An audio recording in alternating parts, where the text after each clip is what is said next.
Ayan guys, for today's video, ito ang ating lunch. Meron tayong mango juice, tapos ito yung ulam, tapos ito yung tinapay. Kumuha ko ng tinapay para pang merienda. Tapos ito yung kanin. Atin naman siyang bubuksan ngayon. Ayan na siya guys, ito yung kanin. Masyadong marami ang kain natin ngayon. Tapos ito yung ulam. Yung ulam ay baka. Ay, hindi masarap ang ulam. Akala ko chicken. Adobong baka ba itong tawag dito? Basta baka ang ulam.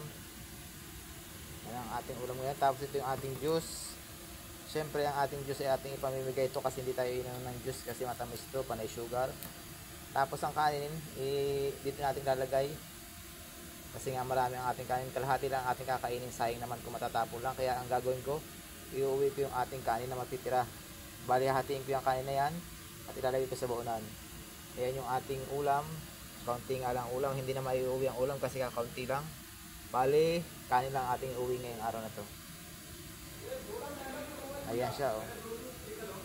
Okay guys, kain muna ako. Maraming salamat sa inyong panonood.